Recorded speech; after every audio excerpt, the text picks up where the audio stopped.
Good afternoon. How's it going, everybody? Hope everybody's doing well. Been out here for a while working. I'm about to start the shrine, cave, whatever you want to call it. I've been puttering about, measuring and getting things ready. So I went in the house and had a drink, cooled down some. So I thought I'll come back out and show you what I've been up to. So I don't know if you can see that black line. Just here, see the black line? Ooh, and the arch goes almost to the top. It's quite tall. Maybe I don't know if I'll bring it down some more, but I think I wanted to leave it there because I'm going to put a floor in. So what's happening then?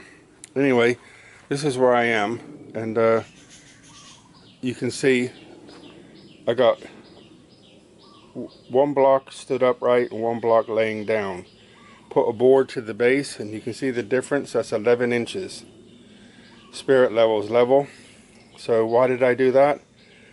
So that when I dig down below the wall down to that level, and then I can start and go down 18 inches. Okay? I want 18-inch concrete in the ground, and that is to help support the wall. So this whole cave, I love the idea of the cave, and but it's also going to support the wall. So basically the reason why is just about there is where the road is. So during the flood, the first year they raised the road, and then the second year it came higher, so they raised the road again. Right? So the idea is to make this cave so that it can support the wall. You can see the pressure already. See the crack in the concrete just here? I just noticed that. But that's okay because of all the rain is settling. So that's why I need to get these supports on so the wall can't move, because there's pressure on the back of that wall right now. Anyway, so what have I got here? From this corner to the ground is 65, plus the 11 inches, plus 18 inches is 94 inches. Okay? Now we come over here. So 94 inches is just short of 8 feet, or you could say 2 meters 40. Right? So you remember the other day I ordered this. So I gotta lift that plastic up and let that moisture out so it don't bother the cement. But the cement's in a plastic bag already, so it should be okay. And I also ordered this the other day, this rebarb. So when I measured it, it's 16 feet from here to the other end. So I think I can just cut it in half in the middle, cut it in half right here, and then cut it in half again, and it still leaves me 4 pieces left over. And I think then I'm going to move it over to the Waterfall so it can stay in the shade so it don't rust until I find another project for it. I got a piece here, a couple pieces here that I was going to use. I'll use that for some extra stuff, or I'll just use what I bought so then before it rusts, huh? Maybe that's what I'll do. Put some braces left and right. Come stand in the shade, it's hot and humid. Right, the sun's been out just a little bit and it's just turned really humid. So what I'm going to do now with my trusty, I want to show you something. Let me show you something. So you might be wondering what tool I'm going to use to cut the rebarb with. Is this thing here. 40 volt Makita battery powered grinder. Is that something Kevin would buy? Or would I just use an extension cord?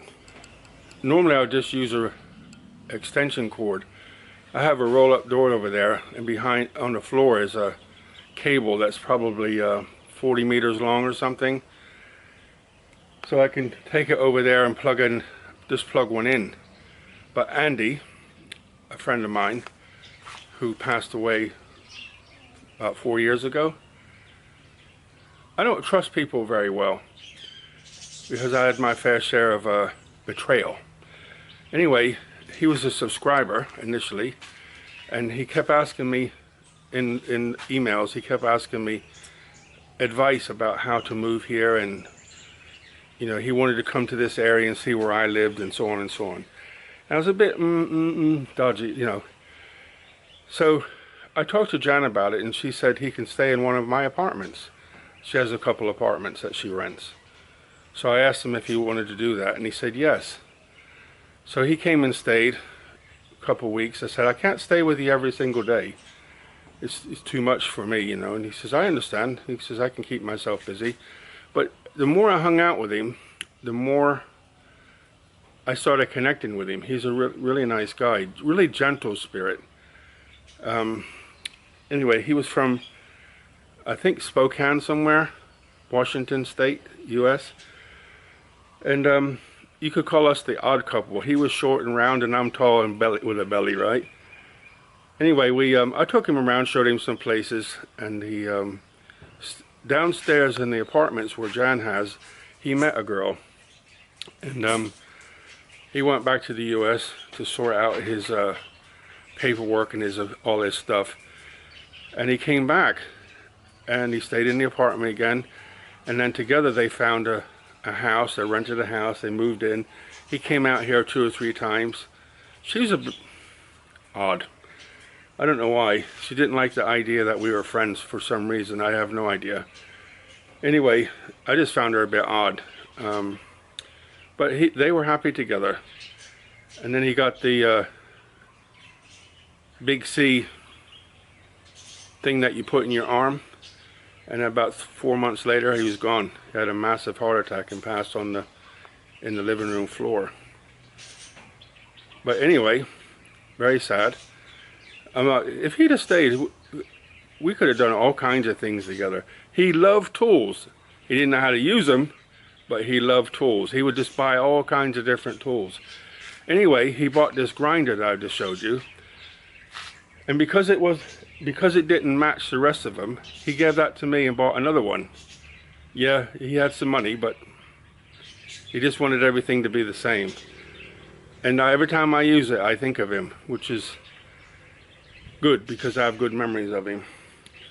So I'm going to use that tool, and I'm going to cut that rebarb, and I'll come back and let you know what I've got up to, okay? Just me and my assistant here, but she's just busy. Look at that. As soon as the camera comes out, she looks away.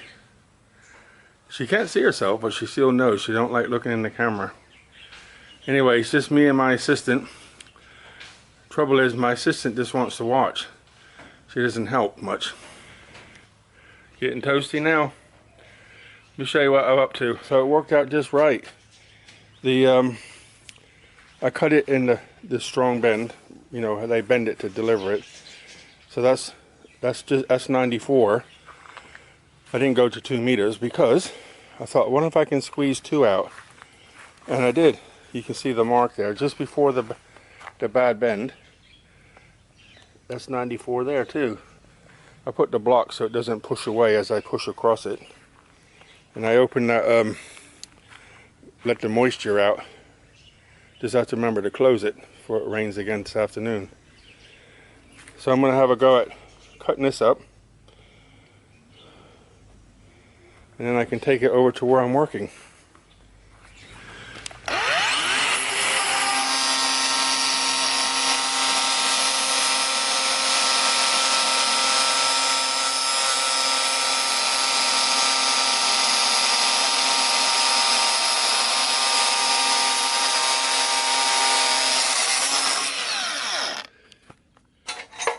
That's one. 3 more to cut. What do you think? 3 more to cut, and I think I'm going to stop for today. All I did is measured up, cut the rebar. That's all I've done. But it's too wet to work and too humid.